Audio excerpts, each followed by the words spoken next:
I had 90 seconds underwater before my lungs would give up. The boat had split in half.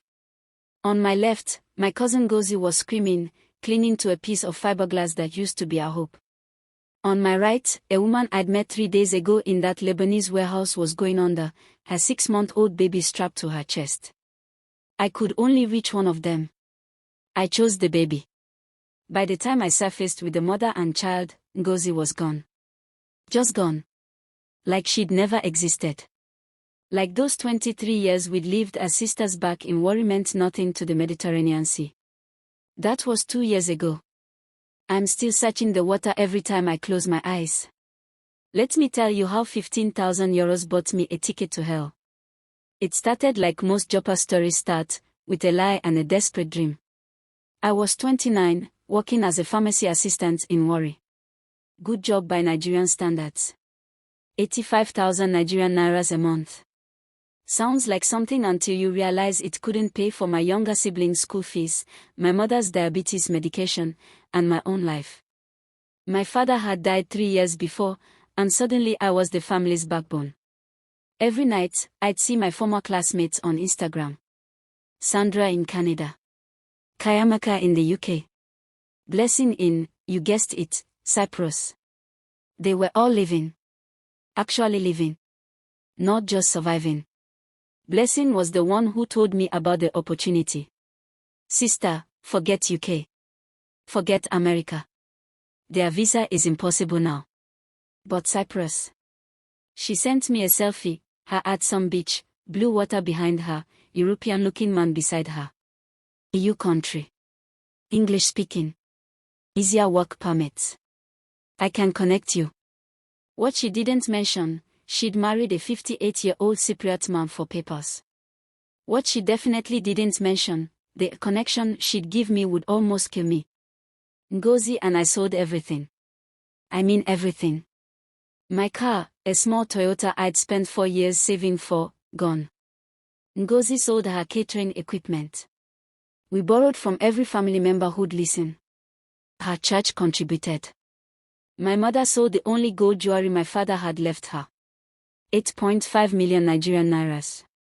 We converted it to 15,000 euros. The agent Blessing connected us with was a woman called Mama Christina. She had an office in Lekki, looked legitimate. Degrees on the wall, air conditioning that actually worked, a receptionist with a British accent. Student visa to Turkey, she said smoothly, sliding papers across her glass desk. You'll study hospitality management in Ankara for 1 year. After that, you can transfer to Cyprus University. Work permit included. Legal, proper, no wala. The red flags were there. I just didn't want to see them. Why were we paying 15,000 euros for a student visa that should cost 5,000 euro maximum? Why did we need to pay in cash only? Why did Mama Christina insist we shouldn't tell anyone our exact plans? Immigration authorities don't like when too many Nigerians apply at once, she explained. Better to move quietly. I signed the papers. Ngozi signed hers. We were going to make it abroad. Finally. 3 weeks later, we landed in Istanbul. The Turkish airport was chaos, announcements in languages I couldn't identify, tourists everywhere, the smell of something like shawarma but not quite. Ngozi held my hand as we walked toward the visa checkpoint. That's when everything collapsed. This visa is fake. The Turkish immigration officer didn't even look up. Just stamped something red on my passport. Counterfeit. Who gave you this? My heart stopped. Fake. No, we paid. I don't care what you paid. He gestured to 2 security officers. These 2 are detained for attempting to enter Turkey with fraudulent documents. They took us to a holding room. White walls, fluorescent lights, 7 other people who looked just as terrified. An Indian family. 2 men from Bangladesh. A Syrian woman. We'd been scammed. Mama Christina. Blessings, connection. The whole Lekki office. Fake. The degrees on the wall. The British accent receptionist. The professional papers. All theater. 8.5 million Nigerian nairas. Gone. My mother's jewelry. My car. Ngozi's catering business. Our family's trust. Vanished. They were going to deport us the next morning. That night, a man came to the holding room. Nigerian, he asked quietly in Yoruba. He was Turkish but spoke our language. That should have been the second red flag. You want to still make it to Europe? We were desperate. Deportation meant going back to Nigeria as failures. Meant facing the family members we'd borrowed from. Meant admitting we'd been stupid enough to fall for a scam. Meant watching my siblings drop out of school because their big sister couldn't save them. How? I whispered. There's another way. Not legal, but it works. 5,000 euro more. Each. I can get you to Cyprus by boat. 3 days journey. Safe. Many Nigerians have done it. I didn't have 5,000 euros. Neither did Ngozi. We'll take it from your future salary, he said. You'll work in Cyprus. Send money back. Pay slowly. But you have to decide now. Tomorrow, you're on a plane back to Lagos. Ngozi looked at me. We were thinking the same thing, we couldn't go back. Not empty-handed. Not as failures. We agreed. That's how we ended up in Lebanon 3 days later. They moved us at night. Trucks. Back roads. No explanations. Just orders, get in. Don't talk. Don't use your phones. The warehouse in Beirut was hell. 47 people crammed into a space meant for maybe 15. Nigerians, Syrians, Congolese, Eritreans. All of us running from something. All of us stupid enough to trust smugglers. We stayed there for 9 days. 9 days of sleeping on concrete. 9 days of one bucket as a toilet for all of us. 9 days of eating stale bread and whatever the smugglers felt like bringing. 9 days of watching people get sick, a Congolese man with what looked like malaria, shaking and sweating. A Syrian child with diarrhea, crying constantly. On the 10th night, they came. Listen carefully, the head smuggler said. He was Lebanese, spoke English with the Middle Eastern accent I'd only heard in movies.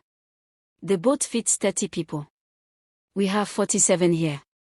The ones who can pay 2,000 euro more get guaranteed spots. Chaos. Screaming. Crying. Begging. I already paid everything. You're going to kill us. I have children in Germany waiting for me. The smuggler didn't care. 30 spots. Highest bidders.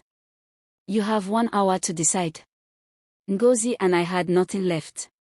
Nothing. We'd already given them our phones as a collateral. We had no way to call home, no way to access money, nothing to sell. We sat in that corner watching people pull out hidden cash, call relatives, beg on their knees. Then the Indian family, the same ones from Turkey detention, walked over. You're the Nigerian girls, the father asked. His English was accented but clear. The ones who got scammed. I nodded, ashamed.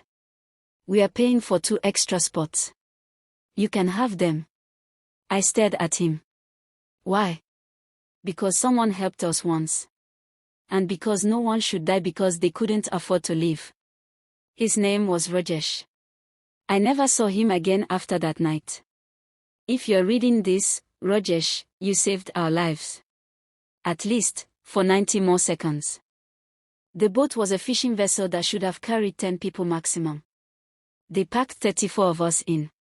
The smugglers gave us life jackets that looked like they'd been made from pool floaties and duct tape. They gave us 1 gallon of water for 34 people. They told us the journey would take maybe 12 hours. Just stay low.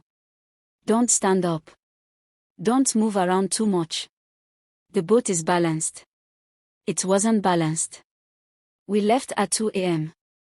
The Mediterranean was black. Not dark blue like in those tourist photos. Black. Like it wanted to swallow us. For the first 3 hours, it was almost okay. People were praying, Muslims, Christians, everyone calling on God. The Congolese man who'd been sick was puking over the side. The Syrian child was crying. Ngozi held my hand so tight my fingers went numb. "We are going to make it," she kept whispering. "We are going to make it, and we'll laugh about this someday." Hour 4, the engine started making sounds. Hour 5, the sounds got worse. Hour 6, water started seeping into the boat. Hour 7, people started panicking. "We are sinking." No, just stay calm." "Where are the coast guards?" The smugglers had told us that European coast guards patrol these waters, that they'd pick us up before anything serious happened. They lied. Hour 8, the boat tilted. Everything after that is slow motion and fast forward at the same time. The boat split in half. Not slowly. Not dramatically. Just crack. Like someone snapping a pencil. 1 second I was sitting next to Ngozi. The next second I was underwater. You know what drowning feels like? It's not peaceful like in movies. It's panic. Your lungs are screaming. Your body is thrashing. Your brain is calculating how many seconds you have left before you give up. I surfaced, gasped air like it was cocaine, went under again. When I came up the second time, I saw them. Ngozi on my left, maybe 10 feet away, clinging to debris, screaming my name. The Nigerian mother on my right, maybe 8 feet away, going under with her baby strapped to her chest. The baby was crying, which meant the baby was alive, which meant if I didn't grab her now, that baby would die. I had to choose. God forgive me, I chose the baby. I swam right. Grabbed the mother's arm. Pulled her up.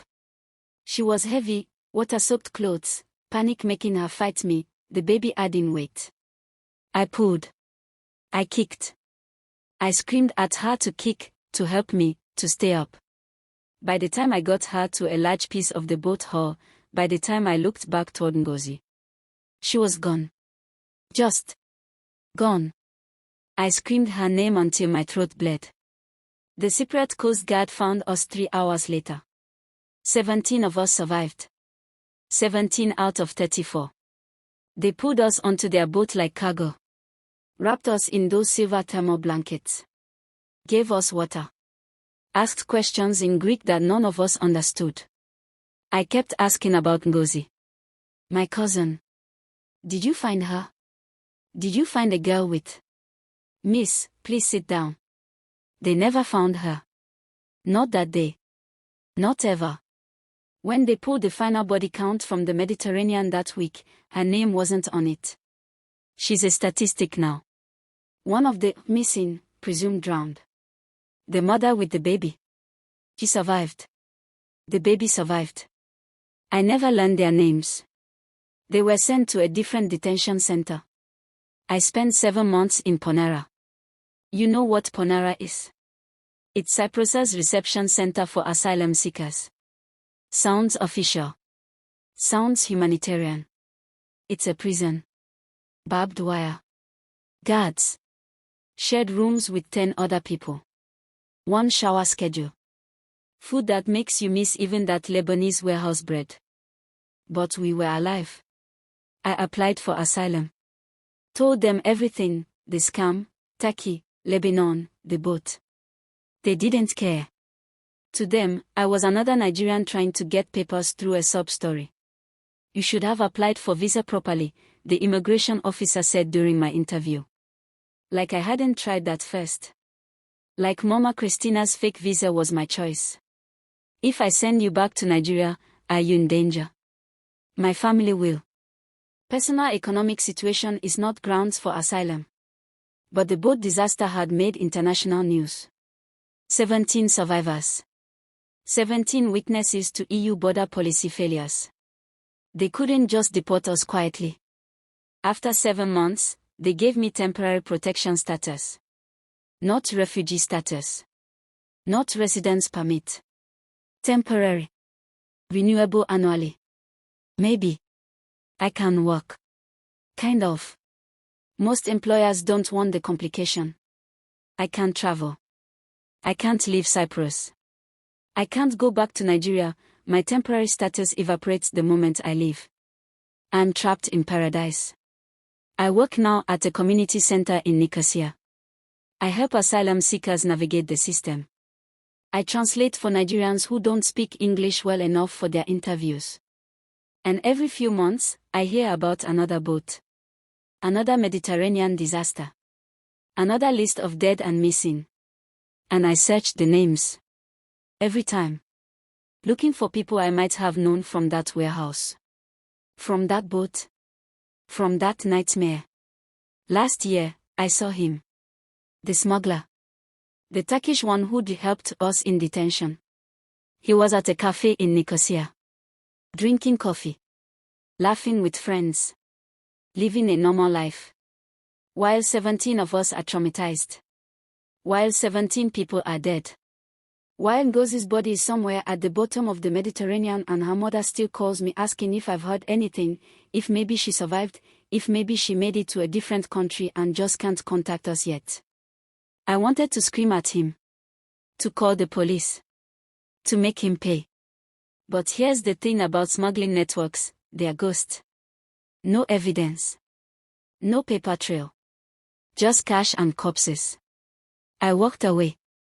2 years later, I still can't swim. Can't even look at large bodies of water without my chest tightening. I go to therapy at an NGO clinic every Wednesday. They diagnosed me with PTSD. Survivor's guilt. You made a choice in an impossible situation, my therapist says. You saved the baby's life. But I didn't save Ngozi. My family back home doesn't understand. At least you made it to Europe, my mother says. At least you're not here suffering.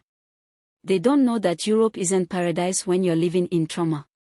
That I can't send money home because I barely make 800 euros a month. That my temporary protection means I'm one policy change away from deportation. That I see Ngozi's face every time I close my eyes. The Nigerian mother with the baby. I found her last month. She's in Germany now. Got refugee status. Her baby is 2 years old, healthy, alive. She sent me a photo.